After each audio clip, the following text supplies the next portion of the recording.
Anyway, I'm gonna give like a little crazy personality up in here. Thank you to whoever was joining my cosplay live. I had a lot of fun. Thank you so much. And also thank you for the ones who assisted me in fixing the little mic problem we had apparently. Hopefully I'll be able to get a mic for us so that doesn't happen ever again, hopefully. But don't worry. I plan on getting some type of mix soon, so. Anyways, slurshing past that, let's get straight into it. Alright, y'all, so we is in chapter 13. No name. Tiki Toby's point of view. Once I reach my door, I see the paper nailed to it with one name written down in red ink. YN Ellen. That bastard Jeff. I couldn't get my head around how he knew I was with her or what her name was.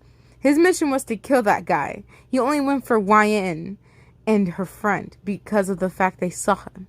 How does he know her name? I shoved the note into my pocket and run into Sundar's office. I need to inform him on the fact that this mission can't be completed, as my mission for her is to make her one of us, not kill her. Thunder's going to fucking kill me. Once I reach his office, I knock on the door twice before entering, waiting for his call to allow me inside. Come in. I listen to what he says and open the door, making my way inside. Closing the door behind me, I pace up to his desk, reaching into my pocket for the mission slip and slamming it down on the hard wooden floor. Okay, man, he's gonna definitely kill me for that, I guess. I cannot complete this mission. I stay allegedly, right? As I stare into his faceless face, as his tendrils flare swiftly behind him. Toby, your missions are non-negotiable. They are to be completed. No, I can't. I have my reasons, which you will listen to. I demand forcefully. Usually, Slither wouldn't have any of it and would just send you out. But if you show enough aggression and persistence, he may listen. The girl who can read minds, the girl you want me to kill. I can't kill her. I want to make her one of us. Slither instantly stands out of his seat, seeming angered as he looks down at me, placing his long arms on the table, leaning down. We do not accept humans as a part of what we have here. She could ruin everything we have and run to the police. And you could lose the only home you have left. Remember who it was who saved you, Toby Rogers. Ooh, damn. Slender growls. I hated how he reminds me of how he took me in from the fire. Every single time he brings it up. As if I own him something. I've done enough to repay him. More so than was needed. How do you know that would happen? She'd be great with her skill. Why judge her for being a human? Most of us were humans before. EJ was before the incident. Jeff was before his. Sally, me. That's enough, Toby. You will leave immediately and complete your mission. Put on your gear and take your weapons. Your mission deadline is for 2 days' time. Now go, he orders, pointing his long arm and finger at the door to send me out. I tusk and storm out, slamming his office door as I head upstairs to my room. I stomped towards my wardrobe and opened it, retrieving my mouth guard and my goggles, putting a hoodie over my top, pulling the hood. Oh my goshness. Pulling the hoodie over my head to hide my hair. The last thing I do is pick up my hatchet. Staring at it, then staring at the mirror, looking back and forth before sighing and nodding to myself. I ran out of my room and out the mansion, heading into town. Reader's point of view. As I remain sitting on my floor by the door, Larisha comes up, running to me, dragging me to my feet and hugging me tight. Wine, I have no idea what's going on. You saw the dead guy too, right? I've been here wondering if this whole Sue's thing is driving me insane or if it's all real. I pull away from the hug and brush her hair behind her ear to try and cover her. Sorry, y'all, by the way, I'm messing around with my water bottle, so if you hear popping sounds, that's why. Anyway, I pull away from the hug and brush her hair behind her ear to try and comfort her. It always used to work when we were younger, but this may be a different situation and probably wouldn't work. Well, yeah, whenever it's like 2 people that died, it probably ain't gonna work. I don't know what's happening either, like Larisha. I'm having trouble telling what's real and what's not. but we'll get through it together, okay? Larisha nods her head a little, but she still remains shaky. I hold her hand and walk her over to the sofa, sitting her down and taking a deep breath. Look, Larisha, I have to tell you, as it's starting to freak me out a bit, and I could use your help. Larisha nods her head with a small smile, waiting for me to tell her what was on my mind. You wouldn't believe me, but... You probably won't believe me, but I can read minds. There was an awkward pause as she stares at me with wide eyes. YN, reading minds isn't possible. I know, that's why I'm freaked out. I know... I now understand the reason why I thought Sue was talking rudely to me. She was, but it was just in her head, and that's why you couldn't hear it. Larisha stood up to her feet, but I also stand also. She began to back away as I walked towards her. Why? I think I'm gonna go home now. Thank you for helping me stay a little. No, but Larisha, I'm telling you the truth. I can hear what people say in their heads. I'm not crazy. I thrashed my arms around, trying to convince Larisha it was the truth. I can read minds, hear what they think to themselves, everyone at once. She's fucking insane. Oh my goodness. We is in chapter 14. No. She's fucking insane. Larisha turns to run out of the door, but I jump in front of them, slamming the door shut, holding it closed with my hand, preventing her from leaving, causing her to gasp as her eyes widen. Larisha, I'm not insane. I never said you were. Not out loud, but in your head I heard it. Why, it isn't possible. Let me out right now. Larisha, please listen to me. Think something in your head. Anything. Something you never told me before. Larisha stares at me tense and shaky with an emotion that looks like she wanted to burst into tears. Please, Larisha. Anything I don't know about you. I waiting for the sound of her voice in my head, which I luckily hear. I never met my real father. You never met your real father. Larisha's eyes shoot open, even wider if that was possible, but I don't say anything else. Let's just let the scene play out. My real mother hates me, putting up with me for adoption at the age of 5. Your real mom hated you, putting you up for adoption at the age of 5. Tears started to form in her eyes, slowly sliding down. Sorry, y'all. Interruptions. Anyway, where we at? Tears start to form in her eyes, slowly sliding down her cheek as I repeat her sorrow thoughts. My real mother killed my sister. Your real mother killed your sister. Larisha, I'm so sorry. Why didn't you tell me the truth about your sister? I thought she died due to health complications. Larisha couldn't hold her emotions back anymore. She burst into tears, kneeling into the floor. How are you doing this? She cries, her voice full of sadness and hatred. I would never lie to you, Larisha. I can really read minds. I don't understand it either. I crouched down beside her, rubbing her back gently as comfort, watching her tears drip onto my carpet. Larisha, about your sister? Larisha inhales deeply, looking up at me, sighing before speaking. Before my mother put me up for adoption, me and my sister would do everything together. My mother liked my sister, but not me. When I was going to the adoption home, my sister wanted to come with me. Mother didn't like that, which caused my sister to throw a tantrum. To calm her down, my mother strangled her to death right in front of me. I remember every second, and that was only 5. Did your mom get arrested? Oh, she did. Dang.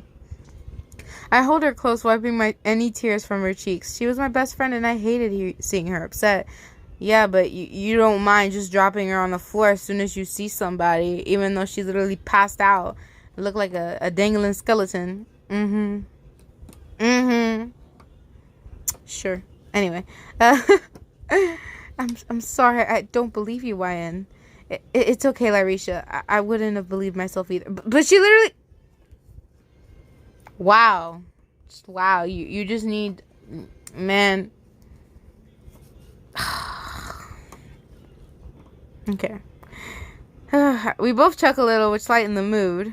Standing up and heading into the kitchen to grab a snack or two. But on my way, my mobile vibrates. I open it to see a message from Tomo. Meet me at this address. I read the address written on the message. Even though I never heard of that street name, which there was always Google Maps to help. Forgetting about the food, Larisha and I head upstairs to check the computer. Once up there, we began a search in the address given. What? Are you sure this is the right address? Lyrisha questions with a confused stare as she slowly turns to face me. I look down at my phone and check the screen, comparing. Yeah, that's right. Why? Where is it? Lyrisha showed the tab of the map, showing images of an abandoned insane asylum 30 minutes away from where I lived. There. Why would he want me to meet there? Lyrisha looks at me with a worried expression and clicks more of the images, showing with broken ceilings and rotting wood planks used as support beams. Well, were used for support beams. Well, I'm glad you got a friend that actually looks at what location they're gonna go to. Your friend is smart. Man, smarter than you, dang. As I mentioned the video before. Anyway, chapter 15. Tiki Toby's point of view. As I make my way into town, I had to think of a good place to deal with this mission, but not raise any suspicion. I couldn't let her friend know who I am or what my plans were. In the end, I decided to text YN an address of this old abandoned asylum. Wow, what a great idea. Like, anyone would just go there out of randomness. If I remember correctly from Jack, that's where him and his girlfriend were held to be experimented on. I guess I finally get to see where it had been held for years he had gone missing. Following the directions given by Jack, I headed to the asylum, hoping YN would meet me there. I can't believe I'm going to be wasting such a perfect candidate to make Slender notice me. Ugh, listen to yourself, Toby. You sound like an anime girl obsessed with her school teacher. You actually do. What a good observation. It took a while until I finally reached the asylum. The walls are a bit crumbled and covered in graffiti, but I wouldn't complain. It's a good hiding spot, that's for sure. Heading inside, I find a good room to set up everything. Preferably, I wanted a room with steady operation to strap her down if I had to waste such a thing. At least I wanted to make it. Maybe try some of the torturing techniques I saw online. What the? Man, I thought you meant a different thing, but now you made a very different thing. Oh my goodness. So many rooms. Not enough beds. Oh, here's one. I hollered to no one in particular as I dashed into the room, checking for the bed for its stability and whether its restraint straps were still intact, which somehow they were, and now all was left was to set up and wait. Oh, don't tell me we're actually going to this location. No one in the right mind would go to this location. Not even me. I'm scared. I'm up in there. I'm scared. Reader's point of view. I'm a chicken, dude. Like, I'm a chicken, bro. A very delusional chicken. I head downstairs with Lyrisha following behind me. She kept going on how I shouldn't go, as it could be dangerous, or that she should go with me. In the end, we made a deal that I would go alone, but ring her as soon as I felt I would be in trouble, so she could come running to my rescue. Well, you'll be alright, right? I don't really like the sound of this. A second meetup in an abandoned asylum? What good can that come from? Look, your friend has more. Lyrisha has more common sense than we do. Like, this is weird. I thought the non-main characters are supposed to be dumb. No, we are dumb. The main, us are dumb. Wow. I saw walking over to my friend, placing my hand on her shoulder. I didn't have much to say as she understood what my gesture meant anyway. So instead, I just pat her a few times before turning and heading out to the front door, closing it behind me and making my way down. Following the directions I had previously written on the piece of paper, it didn't take me long to reach my destination. I was usually a quick-paced walker, so walking somewhere didn't usually take so long. Taking a deep breath, I make my way inside the dark and eerie building, using my phone torch as a light. Tomo, are you here? I call as I make my way down the empty yet crowded corridors, mainly corroded due to the pile of... No, it's corroded. Or corroded. Whatever. Due to the pile of rubble. It was quite hard to walk. Every now and then I would trip over something. Tomo, where are... Before I could get a second chance to finish, Tomo steps from a room, standing in front of me. I panicked for a split second due to the darkness, but the similar face of Tomo soon calmed my nerves. I could see his big brown eyes and sweet smile, allowing me to know I was safe. There's gonna be a ginormous Uno reverse card for you, girlfriend. He really said Uno. Uno, reverse. Reverse. Okay. Taking Toby's point of view. As I wait more and more, my thoughts of what I should do about Wyan play in my head in a loop. I don't know whether I should kill her, sedate and kidnap her, leave her alone, act like this was a normal meetup. I didn't know what to do. Although I was stuck in thought, I was snapped out of it by a familiar voice. It was Wyan. In the panic, I make up my mind, throwing off my mask and goggles, throwing them to the floor before stepping out of the room with a smile to greet Wyan. Oh, there you are, Tomo. She sighs of relief to see my face. In a way, I felt bad that I could have been killing her right now, but in the same time, I also felt ashamed as killing was fun. I enjoyed it a lot. So want to look around? I asked, gesturing into the room I popped out of. It probably seemed like I was going to lead her and to kill her after making my mind, but that wasn't the case. I just merely was showing her around, starting with this room. Boy, if you don't make up your mind, like, come on. Oh my goodness. Some boys are just dumb, I swear. Anyways, back to me. I'm way too lazy to head over there where my ring light actually is. It's actually, hold on, let me show you. She is over there. I am over here dying eternally. Anyways, I mean, really? Why do we have to be so dumb? I really don't understand. I really don't. Even Lyrisha knows that, you know, she's like, that ain't safe. And we're like, fuck the glasses. Yeah, that is so safe. My friend is there and we have to meet him. Like, that's how I feel we are right now. Also, oh my toes.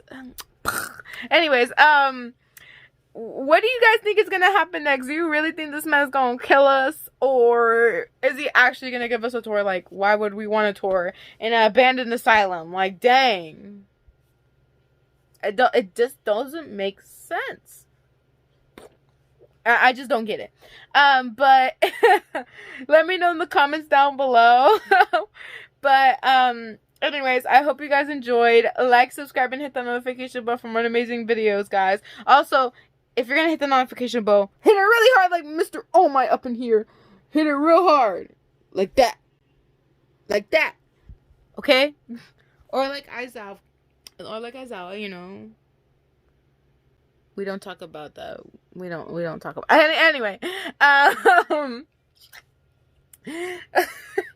Also, this is an entirely random announcement. I did say I would say this at one of my videos on a live, but if you guys use CapCut, I'm currently using CapCut right now. You can delete the ending. I don't know if it's just for me, but you can delete the ending without having to pay for a subscription. You just like press it and delete it, and that's it. You don't see no ending and no no, what's that word? No watermark. I have no clue why. As you can see, like, all videos that you've seen, like, the past 2 to 3 videos I've done with CapCut, and you have not seen one watermark on them. So, I don't know, you might want to go check out your CapCut, but if it doesn't work, you can also use this app as well. I like to use this app. It's pretty nice. I suggested it a couple times. You can get it at Play Store. I don't know about the Apple Store or anywhere else, but I know you can get it at the Play Store. Alright? Anyways, without further ado, I got to go. Also, outfit check. We like the outfit. I was supposed to put the lipstick like this, but I got lazy. So yeah. Anyways, I gotta go. Bye and peace.